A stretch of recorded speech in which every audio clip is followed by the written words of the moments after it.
Welcome to Mysteries and Crime. I'm your host, Melissa Thompson. If you haven't already, please click the subscribe button. I'd love to have you as part of our community. Today we're talking about some new details that came out in the Gabby Petito case. Nicole Schmidt, her husband Jim Schmidt, and Joe Petito appeared on 60 Minutes Australia. And that was on their Sunday night broadcasting, which we received today on YouTube. And I'd like to discuss some details that Nicole, Jim, and Joe Petito discussed during that interview. Nicole, Jim, and Joe talked about what a delight Gabby was growing up. How beautiful, artistic, creative, talented, and what a genuine person she was. She loved the beauty of the world. She loved outdoors. She loved to show people the beauty of the world, and that she was such a delight and wanted to share everything with everybody.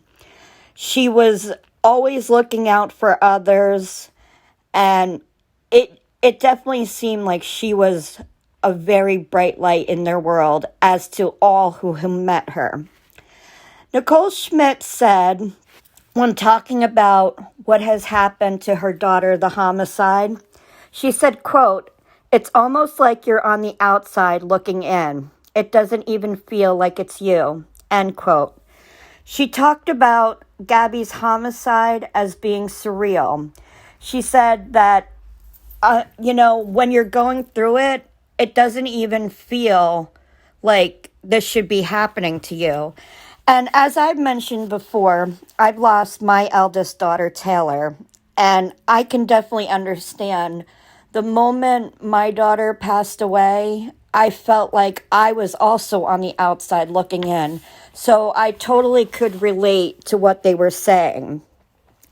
They then went on to finally discuss about Brian, which was quite enlightening.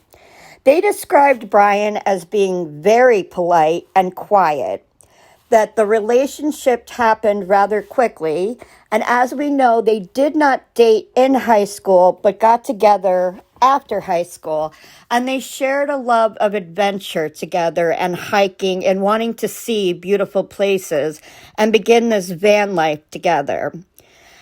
Nicole Schmidt and Jim said that he would talk to Gabby's siblings. He'd spend time with them. He loved to draw them pictures. And their youngest child, Nicole and Jim's youngest, that he would read books to that child before it was bedtime. And all the kids liked him and loved to talk with him and loved the pictures that he drew for them. Excuse me. And they all said he seemed like such a nice guy. And then on the interview with 60 Minutes Australia, they were asked, Nicole and Jim, whether they felt concern about Gabby traveling through van life across the country. And Nicole Schmidt said, of course she did. She told her about being aware of her surroundings. Don't just be gullible and trust everybody. But she said she felt safe because Gabby would be with Brian and felt like Gabby would be okay. She said, "I thought he would take care of her." Gabby's family said on average they had contact with her every other day or so. And they said almost every day they would receive a text, possibly FaceTime. She would send pictures of where they were going on their travels. So Gabby kept and her family very well informed of all the events that were going on. Gabby's family spoke about the police body cam footage as well in this interview. And according to this interview, her family did not know about the DV going on in this relationship. When Gabby's mom was asked about how she felt seeing the police body cam footage, she said, "It's hard to watch." And I could absolutely understand that. Nicole said, "I wanted to jump through the screen and rescue her. And it's a shame it ended the way it did. It makes me sad." I absolutely agree, Nicole. Authorities made a very, very, very bad decision that day. They spoke about when Nicole started to feel worried when she didn't hear from Gabby. Now, remember, they were in the mountains, so, the signal would be weak. So it wasn't like that she got a call every day, but she would hear from her at least every other day on average, as I had mentioned earlier. Nicole said she started to get worried around day 4 or 5. And around day 6 and 7, she started checking Gabby's social media, and she saw nothing. She said she called Joe, Gabby's father, and she spoke with her husband, Jim, about it. And they say, don't worry, she's okay. It's spotty, the signal. She will get back to us soon. But on 9/11/21, Nicole Schmidt contacted authorities in Long Island and reported her daughter missing. But before that, she tried to contact Brian to see if he was okay. And when she got no response from him, she got quite concerned. She thought Brian and Gabby were both in trouble. So then she contacted, and not only her, but Jim and Joe also contacted Brian's parents, Roberta and Christopher Laundrie, and they too did not answer.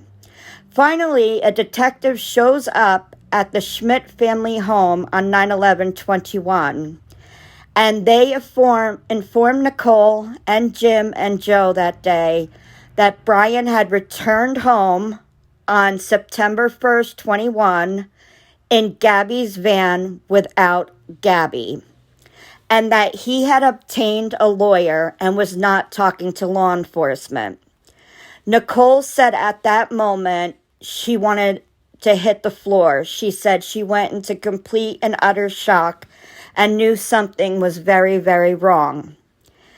Gabby's mom said she hoped that Gabby didn't suffer when she found out about how she met her end. She wanted to know that she hoped that she wasn't in any pain and that she was in a place she wanted to be looking at, the beautiful mountains, because she loved the outdoors so much. Joe Petito was asked the last thing he said to Gabby, and he said he absolutely remembered the last thing he said to her. He said, "I love you." And Gabby's last words to her dad were, "I love you too." Jim, Gabby's stepfather, said Gabby was 22 years old. Her life was stolen from her. Absolutely, Jim. She was taken from us. Nicole said this was evil. She was taken at somebody else's hands. It's not fair. And it isn't fair. It's not fair to lose a child. Jim says Brian is hiding. He's not missing. He said, "Can we change missing to hiding?" He said Gabby was missing. And he said during the time that Gabby was missing, the whole family was up every day and every night until Gabby was found. And he said nobody is doing the same for Brian. His loved ones are just going about their everyday life like nothing is amiss. And he said, can Brian Laundrie's parents say that they're up every day and every night looking for their son? Because if they were, maybe he would have been found by now.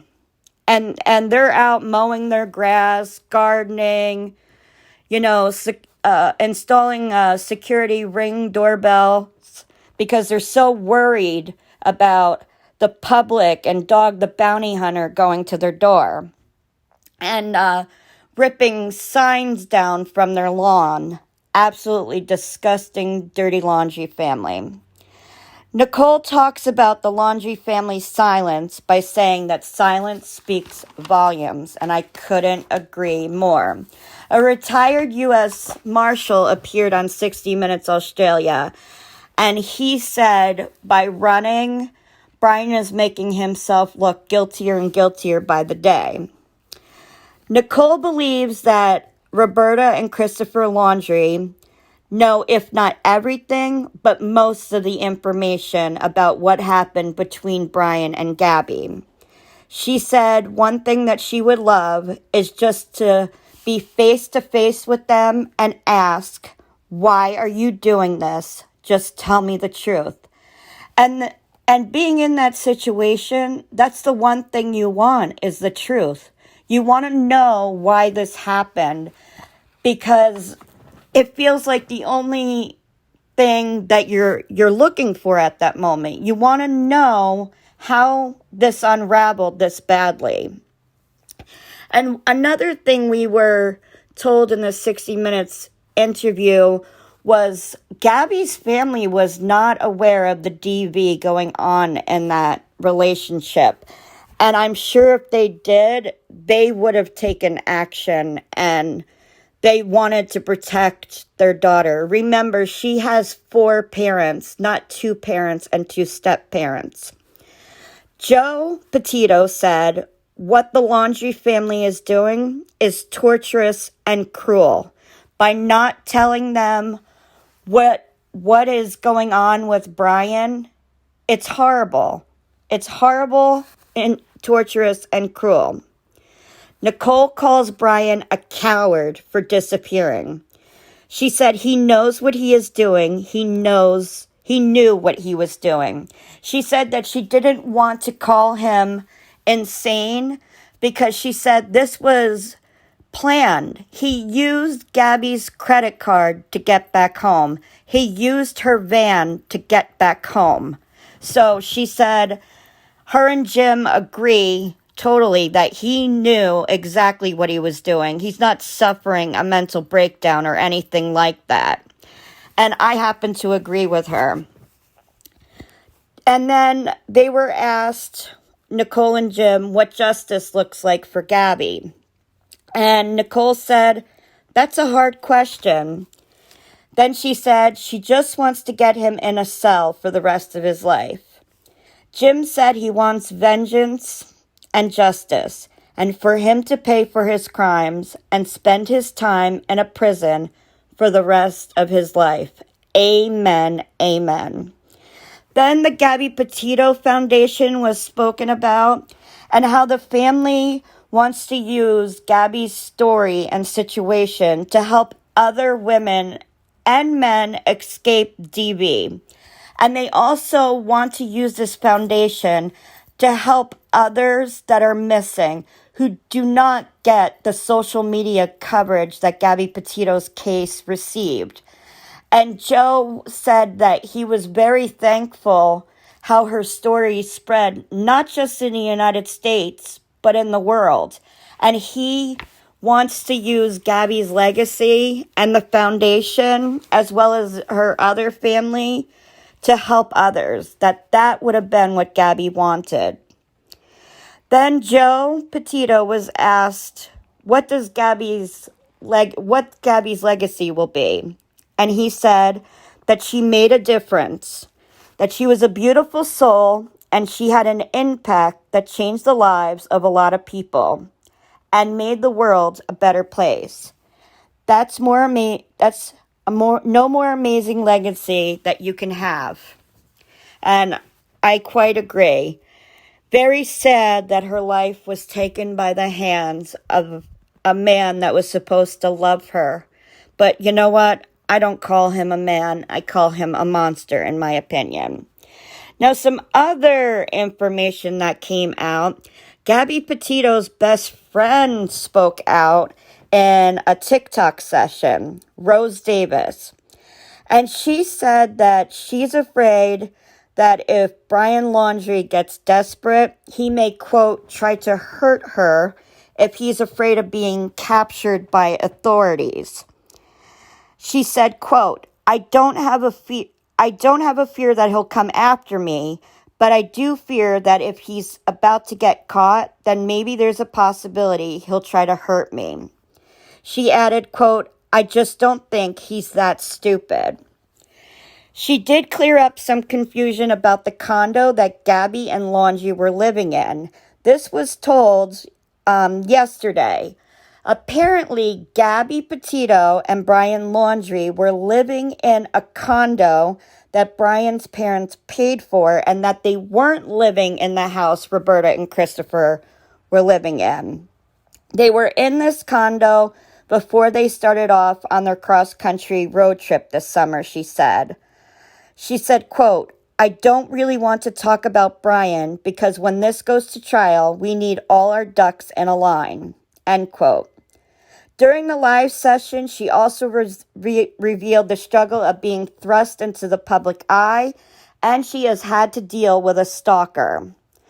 Davis also assured commenters that she was confident in the law enforcement officers handling Gabby's case. She said, quote, "The FBI is doing their job," she said, suggesting that there were aspects about the case that could not yet be made public. And she also spoke about how Gabby was supposed to call her on her birthday, August 29th, which did not happen. And she thought maybe again that it had to do with the spotty reception, being, out in the mountains. She said, quote, "We made plans for after my birthday to go to Yellowstone. But when you're living van life, you can't always have a set plan." She said, quote, "So she was going to call me on my birthday, but she did not call me on my birthday." She said she wasn't initially worried about the missed phone date because things naturally pop up during a cross-country road trip. Now, the retired marshal said that Brian is going to make a mistake. He does not have the outdoor skills to keep going on like this. And I think with the Laundrie family being watched so closely, I think it's going to be hard for any of them to go help Brian unless they have somebody that authorities do not know about helping him. The marshal did say that he believes that Brian is not having a good time wherever he is, and that he's probably sleeping with one eye open, and that he probably is suffering every day. You know what? I hope he is suffering and having a miserable, miserable time until he could be locked up and put in a jail cell for all the horribleness that he did to Gabby and her family. And how the Laundrie parents could act like this is just deplorable to me. They did speak about Cassie in the 60 Minutes Australia segment. Now, they said that Cassie was the one to reveal about the camping trip. But if you remember, the neighbors of Roberta and Christopher Laundrie, they spoke to Fox News and told them about the camping trip. They witnessed them buying that new camper and loading it up. So the marshal was also speaking about, how Cassie just went to that campsite with Brian and his parents on, camping after he returns home with her van without Gabby. And he says Cassie doesn't mention Gabby at all. Nobody on that day mentions Gabby. How could Gabby have not come up in conversation when she's family to you guys? She's absolute family. Cassie talked about that this was her sister, this was her children's aunt, and this is how it is. I mean, really sick.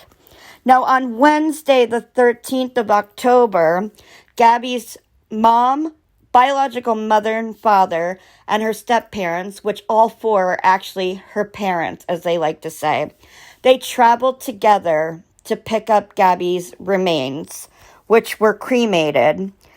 And they traveled to see the sites that she went to. And their lawyer also joined them, which I thought was really great. And I have included many pictures of the family being together, and I love how they support each other. That's how things should be. I love the dynamic of these four parents sticking together to be there during this horrible, horrible time. They went to the memorial in Wyoming and looked at the crosses and stuffed animals and all the things people have left for Gabby. And they also got to see the site where she was found right before she passed away. So I thought that was a beautiful moment that they traveled together to collect her remains. And she has been brought home now to Long Island. And all we can hope for now is that Gabby rests in peace, that her family finds the peace and strength to keep fighting this battle, and that Brian Laundrie is brought to justice, and he is put in that tiny jail cell for the rest of his life. And it wouldn't surprise me in the least if his parents get arrested for aiding and abetting. And truthfully, in my opinion, I still think Cassie knows more than she is saying. How could you go on a camping trip and spend all those hours and not ask any questions?